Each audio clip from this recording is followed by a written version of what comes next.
बिस्मिल्लाहिर्रहमानिर्रहीम। स्टूडेंट्स, अब हम जो है वो डिफ़ाइन भी करते हैं और इसको प्रूव भी करते हैं काशीज़ इंटीग्रल फार्मूला। और ये कम्प्लेक्स एनालिसिस के अंदर जो है वो इसका बड़ा फंडामेंटल रोल है। तो काशीज़ इंटीग्रल फार्मूला क्या है? Let f be analytic. Analytic का मतलब क्या है कि इसका जो डेरिवेटिव है वो एग्जिस्ट करना चाहिए हर पॉइंट के ऊपर। Analytic everywhere inside and on, यानी कि सिंपल क्लोज्ड कंटूर जो है उसके अंदर भी और उसके ऊपर के हर पॉइंट के ऊपर ये फंक्शन क्या होना चाहिए? एनालिटिक होना चाहिए, ठीक है। और टेकन इन पॉजिटिव सेंस, यानी anti clockwise. If z naught is any point interior to C. अब हम ये फ़र्ज़ करें जैसे ये हमारे पास ग्राफ है, एक्स एक्सिस वाई एक्सिस, इसके अंदर हमने ये कंटूर सी लिया है। तो कहता है कि if z naught is any point interior to C, यानी कि ये जो हमारे पास क्लोज्ड कंटूर है इसके अंदर हमने एक पॉइंट ले लिया, ये फ़र्ज़ करें जेड नॉट पॉइंट ले लिया। तो वो ये कहता है कि फंक्शन की इस पॉइंट पे जो वैल्यू है, फंक्शन की इस पॉइंट के ऊपर जो वैल्यू है वो किसके इक्वल होती है? 1/2 pi iota f of z over z minus z naught over the contour C, इसकी इंटीग्रेशन। अच्छा, इसको अगर हम बेसिकली ऑब्ज़र्व करें तो बेसिकली ये रिलेशन क्या कर रही है? ये रिलेशन जो ये देखें, ये क्लोज्ड कंटूर सी के ऊपर जो है वो डिफ़ाइन है। तो इसका मतलब ये है कि ये जो फंक्शन है जो किसके ऊपर डिपेंड कर रहा है? कंटूर सी के ऊपर डिपेंड कर रहा है। इसके हर पॉइंट पे जो वैल्यू है उसकी मदद से हम उसके अंदर हर पॉइंट के ऊपर वैल्यू को फाइंड कर सकते हैं। यानी कि क्या मतलब इसका कि कंटूर के जो पॉइंट्स हैं इसके ऊपर अगर हमें वैल्यूज़ पता हों तो इसके अंदर जितने भी पॉइंट्स हैं उन तमाम पॉइंट्स के ऊपर हम क्या कर सकते हैं? फंक्शन की वैल्यूज़ फाइंड कर सकते हैं इस रिलेशन की मदद से। और दूसरा ये भी हम जो है वो कर सकते हैं क्या कि अगर मैं इसको ऐसे लिख लूँ, ये जो integral C f of z over z minus z naught d z that is equal to 2 pi iota f of z naught. इसका मतलब क्या है? इसका मतलब ये है कि हम इस तरह के जो इंटीग्रल्स हैं उनकी वैल्यूज़ भी जो है वो क्या कर सकते हैं? फाइंड जो है वो की जा सकती हैं। बहरहाल अब ये है कि हमें जो है वो इंटीग्रल फार्मूला के लिए ये है कि फंक्शन क्या हो, इनसाइड और ऑन सिंपल कंटूर सी जो है वो एनालिटिक हो और जेड नॉट कोई भी हमारे पास पॉइंट है जो उस सी के अंदर है तो उसके ऊपर जो उसकी वैल्यू होती है वो इसके इक्वल होती है। ये हम प्रूव करना चाहते हैं। अच्छा, अब हम क्या करते हैं? हम एक और कर्व कंसिडर करते हैं। ये जो सी रो कर्व है ये हमने कंसिडर की। ये बेसिकली क्या किया है? हमने जेड नॉट के इर्द गिर्द एक सर्कल ड्रा किया है और सर्कल में उसका रेडियस रो है, इसी निस्बत से इसको सी रो कहा है। और ये हमारा रेडियस इतना स्मॉल होना चाहिए कि ये इस कर्व के अंदर लाई करे, जो सी कंटूर है उससे बाहर नहीं निकले बल्कि उसके जो है वो अंदर ही रहे। तो अब let C rho denote the positively. तो फिर सी रो किसको डिनोट करता है? C rho denote a positively oriented circle, this circle. अच्छा, अब ये देखें, ये मॉड, ये इसके रिलेटेड मैंने शॉर्ट्स भी जो है वो स्टार्ट किए हुए हैं। तो इसमें ये देखें, ये z minus z naught mod is equal to rho, z minus z naught mod is equal to rho. इसका मतलब ये एक सर्कल है जिसका सेंटर जेड नॉट है और इसका रेडियस जो है वो क्या है? वो रो है। और वही हमने यहाँ पे क्या किया? इसको ड्रा भी किया है, ठीक है। इसको हमने क्या किया है? ये ड्रा भी किया है कि इसका मॉडुलस जो होता है ये हमारे पास जो है वो सर्कल होता है और इसका सेंटर जो है वो जेड नॉट है। अच्छा, अब यहाँ पे रो जो है वो कहता है इतनी स्मॉल लें कि वो इस सी के अंदर लाई करे, सी से बाहर नहीं निकले, ठीक है, जैसा कि फिगर में मौजूद है। अब हम आ जाते हैं यहाँ पे, हमारे पास basically function f of z over z minus z naught की हमने बात करनी है। एफ ऑफ जेड, ये जो फंक्शन है F of z over z minus z naught की हमने बात करनी है। इसको अगर आप देखें तो ये देखें, ये जो कर्व, एक कर्व ये है हमारे पास और एक कर्व ये है जो कि ओरिजिनल कर्व थी, इसके दरमियान हर पॉइंट के ऊपर ये एनालिटिक है। यानी कि ये जो फंक्शन है बेसिकली तो z is equal to z naught पे ये एनालिटिक नहीं है, क्योंकि उसकी वजह से यहाँ पे क्या हो जाता है, ये ज़ीरो बन जाता है और ये फंक्शन क्या हो जाता है, अनडिफाइंड हो जाता है। The function is analytic between and on the contours these two C and C rho. अच्छा, अब हम इससे पहले जो है वो हमारे पास एक थ्योरम था सेक्शन 46 के अंदर, ये सेकंड क्रोरली है, उसमें ये है कि दोनों कर्व्स के ऊपर जो कंटूर है वो इंटीग्रल की वैल्यू वो सेम होती है।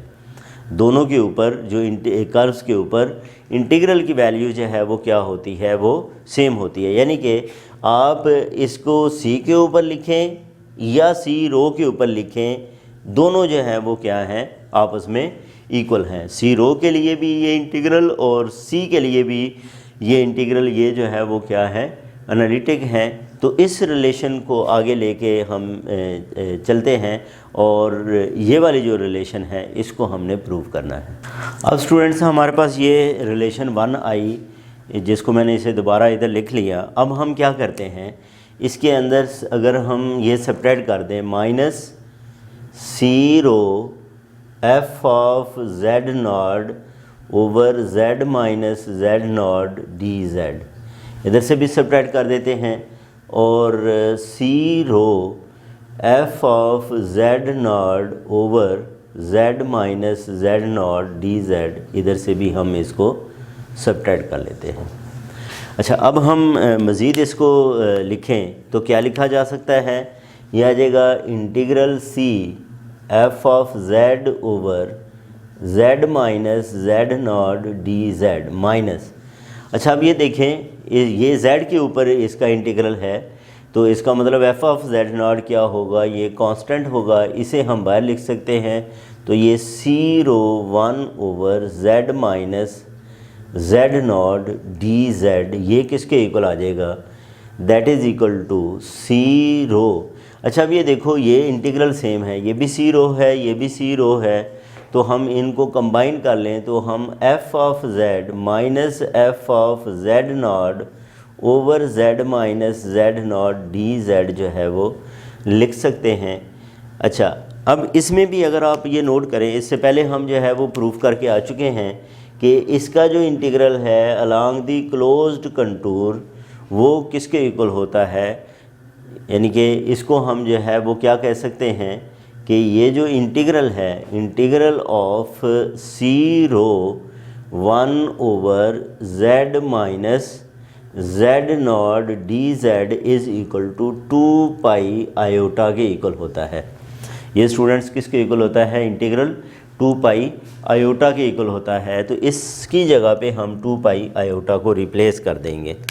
तो अब हमारे पास इंटीग्रल फिर क्या बना, ये C f of z over z minus z naught d z minus f of z naught, इस इंटीग्रल की जगह पे हमने लिखा 2 pi iota, that is equal to, ये क्या आ जाएगा, C rho f of z minus f of z naught over z minus z naught d z आ जाएगा। इसको मैं जो है वो क्या कह लेता हूँ, 2 कह लेता हूँ। यानी कि हमने इस इंटीग्रल की जो वैल्यू है उसको भी जो है वो क्या किया, उसको यहाँ पे जो है वो रिप्लेस कर लिया, जो कि 2 पाई आयोटा है। अब स्टूडेंट्स अगर यहाँ पे हम डेल्टा एप्सिलॉन की जो डेफिनीशन है उसको अगर हम यूज़ करें, मैं क्या करता हूँ, इसका जो है वो अगर मॉड ले लूँ इधर भी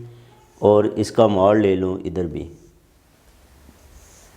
ठीक है, तो ये वाला जो मॉड है ये क्या होगा, this mod is less than equal to, ये हमारे पास जो है वो क्या आ जाएगा, लेस देन इक्वल टू आ जाएगा सी रो और f of z minus f of z naught इसका mod over z minus z naught mod, ठीक है, इनटू डी जेड आ जाएगा। ये हमारे पास इसका पहले मॉड आएगा और इसके बाद हम इसको ऐसे लिख सकते हैं। इसको मैं अब जो है वो 2s को कह देता हूँ। अच्छा, अब ये देखें गिवन क्या है। गिवन ये है कि f इज़ एनालिटिक। हमारे पास f क्या है, एनालिटिक है। एनालिटिक की डेफिनीशन को यूज़ करें, इसका मतलब यहाँ पे डेरिवेटिव इसके ऊपर एग्जिस्ट करता है, तो हम ये कह सकते हैं कि f of z minus f of z naught mod is less then epsilon whenever z minus z not mod is less than delta, ठीक है, लेस देन डेल्टा। और डेल्टा जो है वो हमारे पास रो भी हम कंसिडर कर सकते हैं कि डेल्टा किसके इक्वल है, दैट इज़ इक्वल टू रो। तो इस वैल्यू को अगर यहाँ पे हम जो है वो रिप्लेस करें स्टूडेंट्स, तो ये फिर किसके इक्वल आ जाएगा, दैट इज़ इक्वल टू ये क्या बना, ये हमारे पास जो है वो F of z minus F of z not है। ये इसकी जगह पे क्या आ जाएगा, एप्सिलॉन आ जाएगा। और z माइनस जेड नॉट जो है इसकी जगह पे क्या आ जाएगा, रो आ जाएगा, ठीक है। और बाकी क्या रह जाएगा, और ये हमारे पास जो है वो क्या बनेंगे, that is C rho d z आ जाएंगे, ठीक है, सी रो डी जेड आ जाएंगे। और ये भी जो है वो बाहर निकल के ये क्या बन जाएगा, ये तो कांस्टेंट है अब, और इसकी लेंथ जो है वो पूरे कंटूर की लेंथ वो 2 पाई रो होगी। वो किसके इक्वल आएगी, 2 पाई रो की इक्वल आएगी। रो से जो है वो कैंसिल हो गया। इसका मतलब ये हुआ कि अब हमारे पास जो फाइनल कंडीशन बनी है इस इंटीग्रल की, वो किसके इक्वल है। फाइनल कंडीशन जो इंटीग्रल की बन गई वो क्या बन गई हमारे पास, that is integral C f of z over z minus z naught d z minus f of z naught 2 pi iota mod is less than 2 pi epsilon. अब एप्सिलॉन हमने जो है वो ख़ुद चूज़ किया है। अब इस एप्सिलॉन की वैल्यू, यानी कि ये एब्सोल्यूट वैल्यू है, ये कौन सी है, absolute value less than positive number, ठीक है। लेस देन जो है वो पॉजिटिव नंबर तभी हो सकती है कि जो हमारे पास जो पॉजिटिव नंबर है एप्सिलॉन है, ठीक है। पॉजिटिव नंबर क्या है, ये एप्सिलॉन है। अब मॉडुलस की वैल्यू, किसी भी मॉडुलस की वैल्यू हमेशा जो है वो क्या होती है, वो नॉन नेगेटिव होती है, ठीक है, लेस देन ज़ीरो है। तो इसका मतलब ये सिर्फ उसी सूरत में जो है वो पॉसिबल है कि एप्सिलॉन क्या हो जाए, ज़ीरो के इक्वल आ जाए। ये मीन्स कि या हमारे पास इसकी वैल्यू किसके इक्वल आ जाए, ज़ीरो के इक्वल आ जाए। This implies that c f of z over z minus z naught d z minus f of z naught 2 pi iota is equal to zero. ये सिर्फ इस कंडीशन को जो है वो फुलफ़िल करती है। मॉड वाली जो कंडीशन है उसमें ये देखें, फ़र्ज़ करें अगर हम रियल नंबर की पहले बात कर लें तो उसमें देखें कि मॉड में क्या होता है, मैं उसमें कहता हूँ कि x mod less than zero. Mod की वैल्यू जो है वो क्या है, x मॉड लेस देन जो है वो ज़ीरो है। तो ज़ीरो से कोई भी वैल्यू जो है वो लेस नहीं होती, या दूसरे लफ्ज़ों में इसका कोई सलूशन जो है वो एग्जिस्ट नहीं करता, ठीक है। कोई ऐसी वैल्यू नहीं है कि जिसका मॉड लिया जाए तो वो किसके इक्वल आ जाए, ज़ीरो के इक्वल आ जाए। अब कम्प्लेक्स नंबर्स के अंदर भी हमारे पास ये इसका क्या है, मॉडुलस है, ठीक है। तो इसका मॉडुलस जो है वो क्या होगा, लेस देन ए नंबर, तो वो लाजमी नंबर जो है वो किसको अप्रोच करेगा, वो ज़ीरो को अप्रोच करेगा। ज़ीरो नहीं होगा बल्कि क्या होगा, ज़ीरो को जो है वो अप्रोच करेगा। तो इस सूरत में हमारी ये जो लिमिट बनेगी वो इसके इक्वल आ जाएगी, या हम ये कह सकते हैं कि जो c f of z over z minus z naught d z that is equal to 2 pi iota f of z naught. ठीक है, या इसको हम जो है वो क्या लिख सकते हैं कि एफ ऑफ जेड नॉट जो है वो किसके इक्वल है, 1/2 पाई आयोटा, और इंटीग्रल क्या आ जाएगा, C f of z over z minus z naught d z आ जाएगा। अब स्टूडेंट्स ये हमारे पास जो है वो एग्जांपल है, और इस एग्जांपल में वो कहता है prove that this integral is equal to this, और इसमें जो कंटूर दिया गया है वो z modulus is equal to 2 दिया गया है। सबसे पहले तो हम कंटूर की बात करते हैं कि गिवन कंटूर इज़, हमें जो कंटूर गिवन है वो क्या है, तो given C is positively oriented curve. C हमारे पास जो है वो पॉजिटिवली ओरिएंटेड सर्कल है, z mod is equal to 2। z mod जो है वो किसके इक्वल है, 2 के इक्वल है।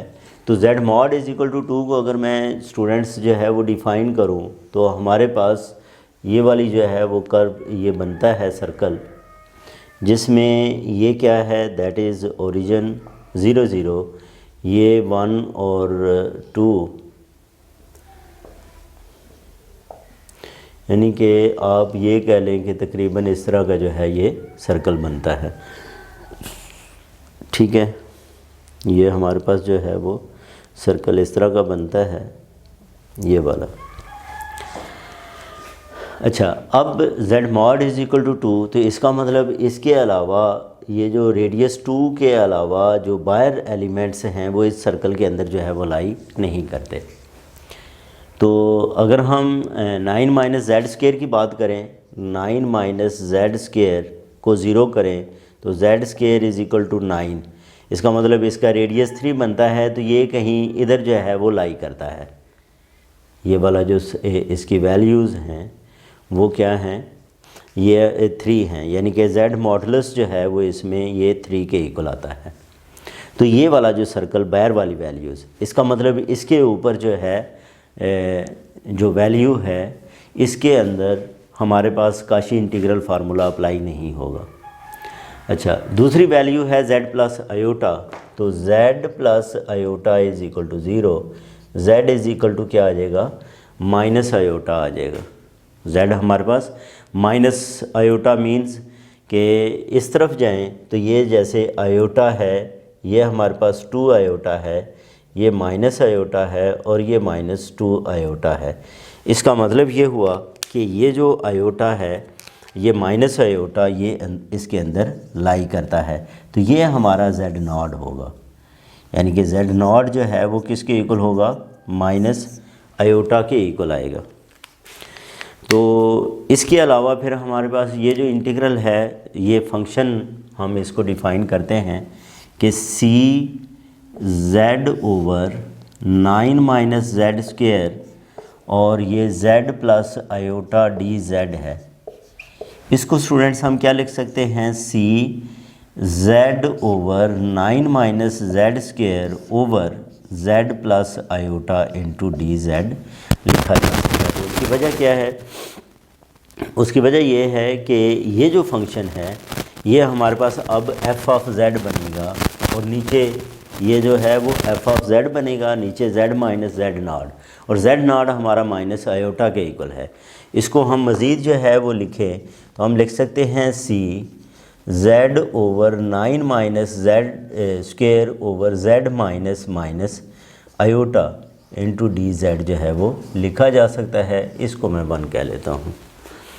अच्छा, अब हमारे पास जो f ऑफ z है वो क्या है, f of z is equal to, f of z is equal to, that is equal to z over 9 minus z square. अब आप इस फंक्शन को ऑब्ज़र्व करें तो ये फंक्शन जो है वो एनालिटिक है। ये हमारे पास जो है वो क्या है, एनालिटिक फंक्शन है।